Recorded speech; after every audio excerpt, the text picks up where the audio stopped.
It seems like the past could be about to catch up with Frost. Can Trunks put his mind at rest? You know, slice through his feelings? Hey folks, MasakoX here. Now, if you're not familiar with the story, then do let me explain. It all begins with the notion that I reckon a lot of us had at the time of Dragon Ball Super's Universe 6 tournament. You know, that little mini arc where we were introduced to the notion that the twin universe of ours had opposites in more detail, and one of these opposites suddenly was a nice guy. A nice version of Freeza, his name being Frost, and he seemed to be a hero. Only we found out that he actually wasn't. He was a trickster, and in fact the only opposite to Frieza present was that he wasn't as honest about being as bad as the Emperor. At least with Frieza, you know he's a bad guy, but Frost, ooh, he's a player. But what if he wasn't? What if our hopes for his wholesome nature were not hopes, but a reality? What if he was actually good? Personally, I was very disappointed that the opportunity to explore a nice boy Frieza in the series was squandered, and instead, it was just another copy of what we had, only more devious. It was just too safe, too easy. Something that Toei and the Dragon Room were doing far too often back in the early days of Super. I think you all remember. Luckily things have changed now, and the idea of a good Frieza facsimile is something that we have been undertaking in recent months. But anyway, I digress. Frost had a chance to be an interesting case of the Frost clan's more benevolent side, seeing their shrewdness, their respectful nature, being genuine instead of condescending, like we get with Freezy Pop when he's in a good mood. But yeah, let's roll with that and see what happens. In the last part of this tale, we had Frost and Cabba arrive on Earth after the tournament, and the former starting to ingratiate himself into training with the Saiyans, the beings that had vehemently not wanted anything to do with him due to the fact that he was an apparent carbon copy of his greatest enemy. Goku did warm up to him in the long run and was very curious at the whole concept of an opposite day Frieza, despite the fact that our boy couldn't do the gold thing. But in the end, both of the Universe 6 visitors benefited from their time with the Saiyans and felt like they had managed to learn many things about fighting and generally catching up to them. But this wasn't just about getting intel for Champa, it was about getting to know some new friends and challenges, to which they took very well to. However, that meant that they, just by being there, were in the direct firing line of the next Dragon Ball arc that was about to get started. Oh boy, Frost was already feeling a little nervous around Vegeta. Now, the being that had previously offed his counterpart? Ooh. In the space of a few minutes, things had gotten far more complicated than our main character would have liked. He had not anticipated to be in the middle of a very major situation involving time travel, strong powers, and having to potentially help something that he didn't really comprehend fully, lacking even the basic context that was practically second nature to everyone else present. Clearly, Frost was way in over his blue and white head. Not only Frost was far away from his home universe out of necessity, and for his very existence, but he was now aware that there is some sort of evildoer who is capable of moving around timelines and endangering his very existence.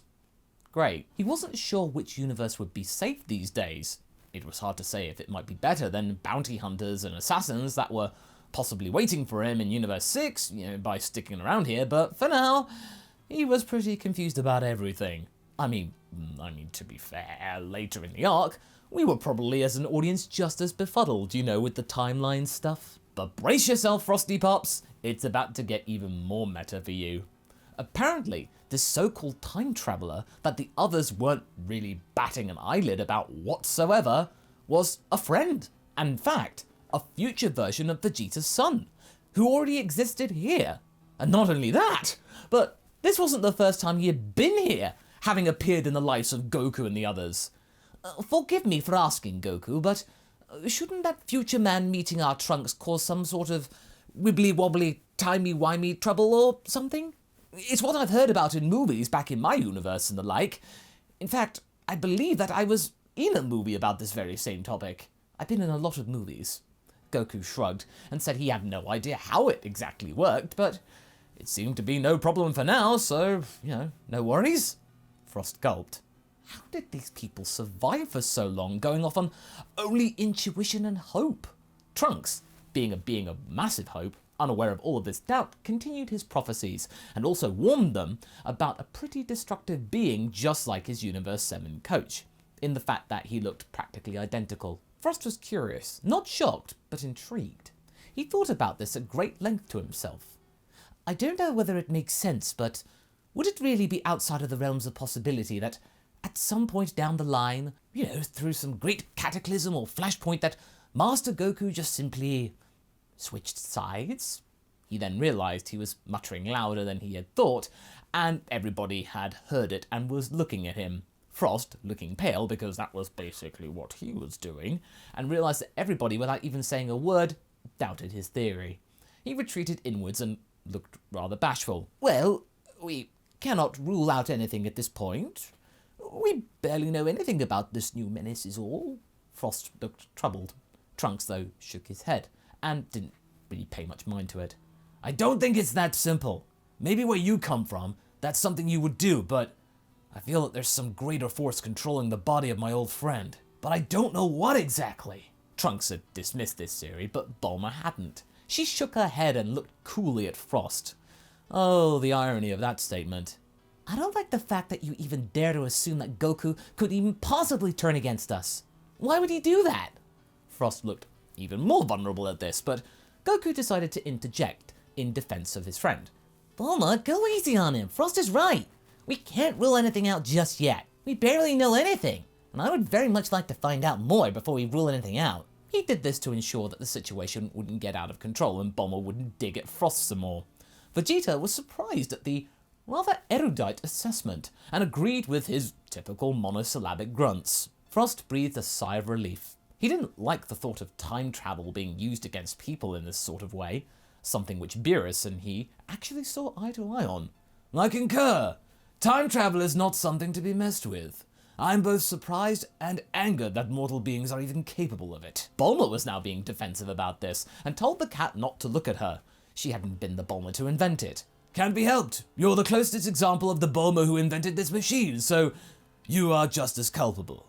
I'll be having words with you once this entire mess is cleared up, and this future boy is out of our hair. It was clear as day that Beerus did not seem to be entirely happy that mortals were time traveling with the greatest of ease, something that we should be doing. Frost then wondered what Champa's reaction would be. Probably even more explosive than Beerus's. Or perhaps he might actually find use for us. Being curious. I mean, either way, it wouldn't be a reaction that he would have wanted to see, whether it was good or bad. It would have meant, most likely, having to do more work for him and being around the unpredictable and irritating cat. In the meantime, Frost decided to converse with Cabba and ask for his 2 zennies. So, do you truly believe in that whole time travel thing? It doesn't seem logical at all to me. How can our future already have been written? His Saiyan friend smiled a little bit, being just as clueless, seemingly. What we've done getting here is just as fantastical when you think about it. Frost blinked. What do you mean? Well, we just casually crossed the boundary between 2 universes, as if it were nothing? When you say it out loud, does it even sound remotely credible? Our alien hero sighed deeply and nodded. Universal travel in the blink of an eye was pretty out of this world too, in its own right. Time travel seemed relatively plausible. No, not really. I just hoped that all of this was just a bad dream I was having. I guess not. This situation feels rather serious. Something that is way above our skill set. If this villain is half as powerful as Master Goku, then we might be in a world of trouble. Cabba could sense despondency in the voice of his friend, so he resumed his trademark chipper attitude. Hey, come on! Remember why we're here in the first place. We are part of a peacekeeper force. No matter what universe we're in, buddy. If we can help, we help. It's part of who we are. Oh, his friend's naive chivalry was charming at times, and right now, it did help his mood a little bit. It certainly didn't make him feel worse. Yeah, you're probably right. When they finished their conversation, Frost was asked by Goku to assist him with some sparring, and Trunks was going to be a part of this particular session. Already, just by looking at him, this future Trunks person seemed pretty tough and worn down. Clearly, he'd been through a lot. When training actually began, before Goku would get to him, he wanted to see what his own pupil right now could do against Trunks, and so Frost went in first, feeling very nervous and not wanting to meet a similar fate to Frieza in front of Trunks. He moved with caution. When being told about Frost's situation, Trunks seemed pretty confused about the entire multi-universal thing and the fact that was a nice Frieza. But having seen notable differences between the main timeline Android 18 and the one from his own timeline, well, he's not one to judge, and soon he becomes more open to the idea that someone who looks a lot like Frieza could be a good person after all. Trunks remained, though, a little cagey for the moment, but the sentiments were slowly improving between them. "I'm glad the fact that you're a decent member of your race that doesn't need to be stopped." Trust me, the feeling's mutual. But back to the sparring session. When it came to the brass tacks, the fight was pretty equal. This guy was powerful, yeah, but he was miles behind Goku or Vegeta, and unlike them, Trunks wasn't holding back, he was going all out. In that moment, our Frosty boy was feeling good. For the first time since he got to Earth here, he felt like he was not on the back foot for once. Frost could actually gain the upper hand. Mind you, it wasn't easy. Frost kept himself in check, reminding himself constantly that he was not allowed to lose his cool or his guard, or else he would let go of his advantage at any moment. But, sadly for him, the battle gets interrupted by a new challenger, as it were, by Goku, wearing grey and black clothing. And yet Goku was still on the sidelines looking just as bamboozled as the rest of them. It turns out that this stranger was telling the truth. But wait, was that a good thing really? However, seemingly, this being had a thing for overly long monologues. Not entirely unlike Frost, in fact, but there was something really annoying in that fact. He then witnessed how eager his teacher, having sat out the session, observing, was keen to test himself out against this opponent who looked like him. But during the duel, it gets painfully obvious that while this new mysterious enemy is pretty powerful in his base form, he hadn't figured out stuff like, Super Saiyan, and therefore had no response to Master Goku's Super Saiyan 2 form. Frost even allowed himself to scoff at the poor show of this interloper. Seriously? No transformations? What an amateur! Cabba, however, remained stoic and in focus. It didn't matter how strong this person was. They could still do serious damage to the planet if it was riled up in any way. But that gets thankfully averted when the time-space continuum suddenly looks back in the direction of Goku Black and says, "Hey, what are you doing?" And he gets sent back to the future. Not before destroying the time machine, of course. Frost seems unimpressed at best. It was clearly the first time he had felt let down by examples of power here. This evil Goku certainly is not the Saiyan that is teaching him right now. It's too much bluster. Nor was his style particularly honourable. He was just acting like a common thug.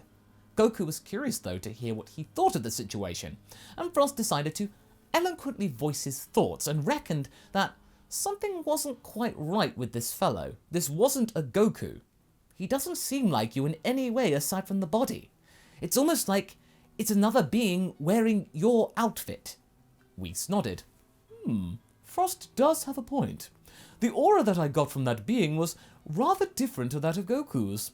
In fact, it felt almost unmortal-like.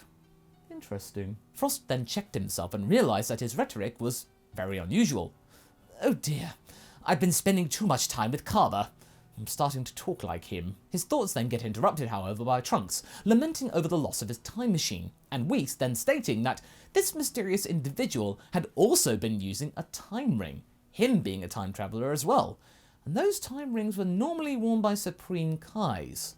Whis was clearly getting more and more invested into this endeavour with the more clues becoming available, and it was becoming clear to him after the fact. The Dragon team then tell Trunks to not give up that easily, and that he could count on their support for the upcoming investigation.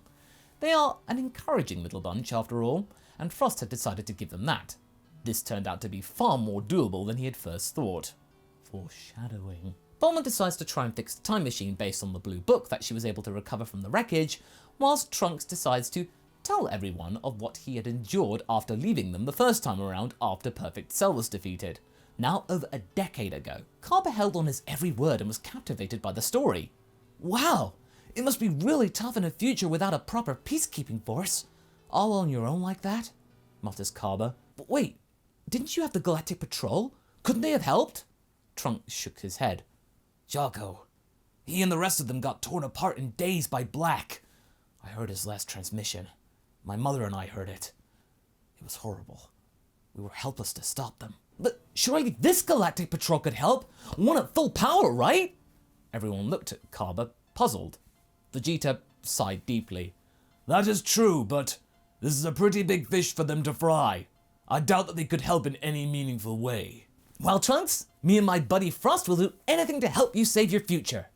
Right, we will, Mr. Trunks. Frost nodded, kind of split on the fact that his friend was pulling him into this without his full support, but he had no choice now, so he decided to go with it. Thank you. I know that neither of you have any inherent interest in saving my future, so I'm even more grateful. During the time it took to repair the time machine, Trunks chose to spend some quality time with Gohan and the others, making the most of the fact that where he was right now, stranded, was quite a fair ways better nick than his home. Did they have ice cream in the future? I think not. He then chooses to train with Vegeta, and even then spends some time with Cabba, who tells them about Universe 6 Saiyans and how much more of a different route they had taken in history to the ones in Universe 7. Trunks was blown away by this fact, different universes, that the lawful good alignment in the Saiyans actually happened. He felt like he would have been a good Universe 6 Saiyan in another life. Cabba chose this moment to get Frost in Trunks' good books. Frost is totally amazing. He'd been a hero before he joined the Force. He's been the greatest help in keeping Universe 6 safe. When hearing this, that Cabba had bigged him up, Frost looked troubled. Taking praise from an audience is one thing, but somehow his past misdeeds were now coming to the fore again, ruining the feel-good factor. Hey, I know that look. You feel that you're not good enough. I had that in the past. All the time.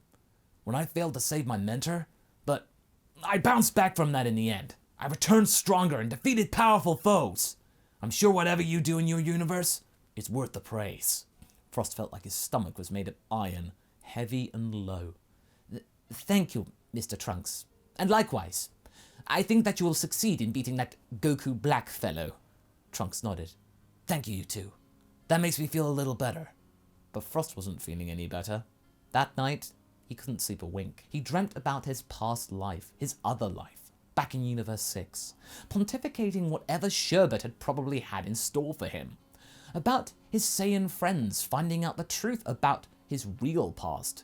Would he be cast out, tried, or even snuffed out? The thought actually got him even more scared than having to deal with bounty hunters and assassins that may have been on his case, without him even knowing.